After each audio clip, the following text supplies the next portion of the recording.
ఇంత ఎల్నినో వస్తుందని శాస్త్రవేత్తలు ప్రపంచము భారత ప్రభుత్వం చెప్తుంటే 6 నెలల నుంచి చెప్తుంటే మొద్దు నిద్రపోతున్నారా? మెయింటెనెన్స్ వర్క్స్ చేసుకోరా? ట్రాన్స్ఫార్మర్లు రిపేర్స్ ఉంటే చేసుకోరా? ఎందుకు 10 మోటార్లు నడపడం లేదు? ఇది నేరపూరిత నిర్లక్ష్యం కాదా? నీళ్లుండి కూడా ఎత్తకపోవడానికి ఇవాళ ఏం చేయాలి? మిమ్మల్ని నీళ్లు కండ్ల ముందు నీళ్లుండగా కూడా ఒడిసి పెట్టాల్సింది పోయి మీరు కిందికి విడిచిపెడుతుంటే మీకు ఉరి శిక్ష వేసినా తప్పులేదు. ఇది చాలా దుర్మార్గమైనటువంటి పని. ప్రపంచమంతా చుక్క చుక్క ఒడిసి పట్టి నీళ్లను కాపాడుకుంటున్నారు.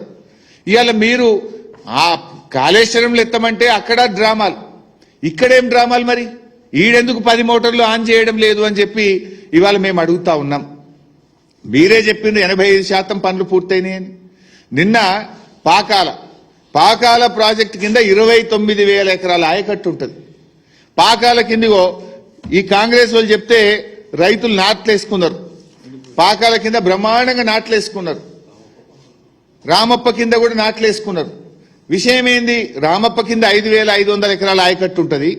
పాకాల కింద 29,000 ఎకరాల ఆయకట్టు ఉంటుంది. నిన్న పాకాల కింద తూములు మూసేసిండ్రు, నీళ్ళు ఇయ్యమంటున్నారు. అరే మంత్రులు ఏమో ప్రతి ఎకరానికి నీళ్లు ఇస్తామంటారు. నిన్న పాకాల ప్రాజెక్ట్ కింద కలెక్టర్, వరంగల్ జిల్లా కలెక్టర్ అఖిలపక్ష సమావేశం పిలిచి నీళ్ళియ్యము, మీరు నాట్లేసుకోవద్దు అంటారు. మరి మంత్రులు చెప్తే నమ్మి నాట్లేసుకున్న రైతుల పరిస్థితి ఏంది? నీళ్లుండగా కూడా కలెక్టర్ గారు నీళ్లు ఇయ్యమని ఎట్లా చెప్తారు? మంత్రులది ఒక మాట, వరంగల్ కలెక్టర్ది ఒక మాట ఉంటుందా? జూలై 13 నాడేమో మంత్రులు 3,17,000 ఎకరాలకు నీళ్లు ఇస్తాం, ప్రతి ఎకరానికి నీళ్లు ఇస్తామని మంత్రులు చెప్తారు. నిన్న కలెక్టర్ 20వ తారీఖు జూలై 20 నాడు కలెక్టర్ అంటది నీళ్లు ఇయ్యం అని కలెక్టర్ అంటది. అంటే మంత్రులు కరెక్టా, కలెక్టర్ కరెక్టా? వారం రోజుల లోపలనే కలెక్టర్దో మాట, మంత్రులది ఒక మాట ఉండొచ్చా? ఇలా రామప్ప కింద కూడా తూములు మూసేసినారు. నాట్లేసుకున్న రైతుల పరిస్థితి ఏం కావాలి? ఎందుకు తూములు మూసేసినారు? నీళ్లున్నాయి, బ్రహ్మాండంగా గోదావరి నదిలో నీళ్లు ప్రవహిస్తున్నాయి. నీళ్లు ఎత్తడానికి కేసీఆర్ గారు 3 ఫేజులు పూర్తి చేసిండ్రు, సమ్మక్క బ్యారేజ్ కట్టిండ్రు. నీళ్లు ఎత్తకుండా ఎందుకు కలెక్టర్ గారు నిన్న తూములు మూసిండ్రు, నీళ్లు ఇయ్యమని కలెక్టర్ గారు ఎందుకు చెప్పిండ్రు? కలెక్టర్ చెప్పింది తప్ప, జూలై 13 నాడు మంత్రులు చెప్పింది తప్ప? క్షమాపణ చెప్పండి. మరి మీ చేతగాంతనం వల్ల, మేము సకాలంలో మోటార్లు మరమ్మతు చేయకపోవడం వల్ల 10 మోటార్లు నడపలేకపోతున్నాం, తప్పైందని క్షమాపణ కోరండి రైతాంగాన్ని.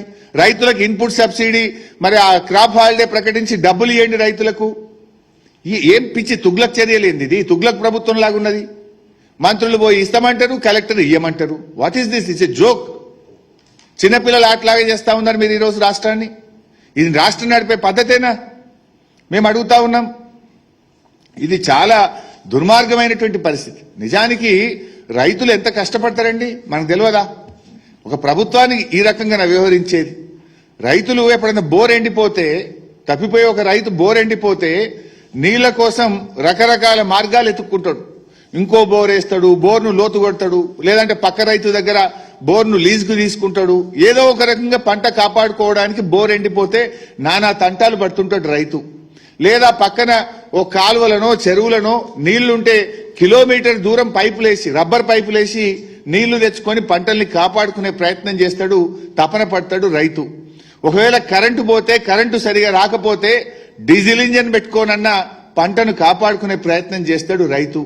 మనం చూస్తున్నాం, నిన్న మొన్న కూడా వర్షాలు పడకపోతే ట్యాంకర్ తీసుకుపోయి ట్యాంకర్ ద్వారా నార్లకు నీళ్లు పోసి నార్ను కాపాడుకునే ప్రయత్నం మనం చూస్తున్నాం. కొన్ని చోట్లయితే బిందెలతో, సీసాలతో పత్తి మొక్కలకు చుక్క చుక్క నీళ్లేసి పంటను కాపాడుకోవడానికి తెలంగాణ రైతులు ఎట్లా తపన పడుతుంటారో మనం చూస్తూ ఉంటాం. అంటే తెలంగాణ రైతు నీళ్ల కోసం తపన పడేటువంటి సోయి, పోరాటం ఈ రేవంత్ రెడ్డికి లేదు. రేవంత్ రెడ్డికి ఉండుంటే దేవాదుల దగ్గర ఇన్ని నీళ్లు విడిచిపెట్టడు, ఒడిసి పట్టెత్తుండేవాడు. ఇలా తెలంగాణ రైతు ఎంత కష్టపడుతుండో నీళ్ల కోసం, ఎంత తపన పడతాడో అనేటువంటిది రేవంత్ రెడ్డికి అర్థమైతలేదు. ఇలా 6 గ్యారెంటీల విషయంలోనో, అనేక సంక్షేమ పథకాల అమలు విషయంలో ఎట్లయితే రేవంత్ రెడ్డి గారు వాయిదాలు పెట్టుతున్నాడో, ఇవాళ నీళ్ల ఎత్తిపోత విషయంలో కూడా వాయిదాలు పెడుతున్నాడు. అరే 10 మోటార్లు నడపవా అంటే 5 నడుపుతా, 7 నడుపుతా. ఈ వాయిదాలేంది? What is this nonsense? Why are you not lifting the water? Is it not your failure?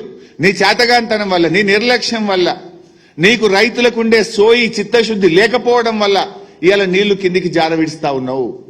ఈడ ఏ ఎన్డీఎస్ఏ ఉంది? కాళేశ్వరం మీదనే మా మీద పడేడ్చినవు, ఏమనంటే ఎన్డీఎస్ఏ అని బీఆర్ఎస్ మీద బుర్ర తెల్లడానికి చిల్లర రాజకీయాలు చేసినావు. ఇక్కడేం రాజకీయం? ఈడేమడ్డం వచ్చింది? 10 మోటార్లు నడపకుండా జూన్ 1వ తేదీ నుంచి ఇవాళ వరకు 50 రోజుల నుంచి ఎందుకు ఈ డ్రామాలు చేస్తున్నావు అని నేను అడుగుతా ఉన్నా. అంటే దేవాదుల విషయంలో నాటి నుంచి నేటి వరకు కాంగ్రెస్ పార్టీది ద్రోహమే.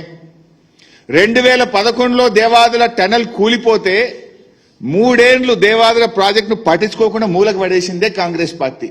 దాన్ని పట్టించుకొని పూర్తి చేసింది బీఆర్ఎస్ పార్టీ. ఇవాళ నీళ్లుండగా కూడా ఇది కేవలం మీ నిర్లక్ష్యం వల్లనే తప్ప ఇంకోటి కాదు.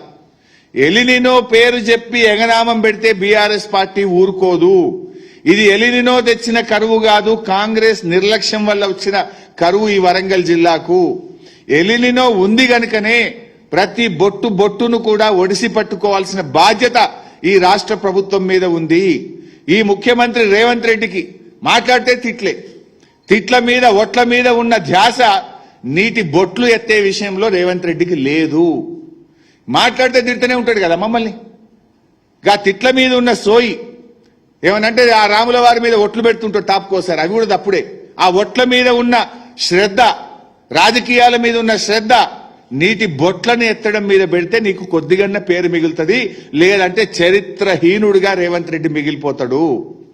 ఏనంటే బీఆర్ఎస్ ఆపుతా, బీఆర్ఎస్ ను మళ్ళా గెలవనీయా, బీఆర్ఎస్ ను ఆపు పెడతా. బీఆర్ఎస్ ను ఆపు పెట్టిన తర్వాత ముందు నీళ్ళాపు ముందు నీళ్ళెత్తు ముందు. బీఆర్ఎస్ ని ఆపే సంగతి తర్వాత చూసుకుందాం. నువ్వు కాదు, నీ తాత తరం కూడా కాదు, బీఆర్ఎస్ వచ్చి తీరుతుంది. బీఆర్ఎస్ ని ఆపుడు సంగతి తర్వాత చూసుకుందాం. నీళ్ళెత్తే సంగతి చూడు, నీళ్ళు ఆపే సంగతి ముందు చూడు మిస్టర్ రేవంత్ రెడ్డి. రేపు నీ నిర్లక్ష్యం వల్ల సాగు తగ్గినా, తాగునీళ్లకు ఇబ్బంది వచ్చినా, కరెంటు ఉత్పత్తి ఆగినా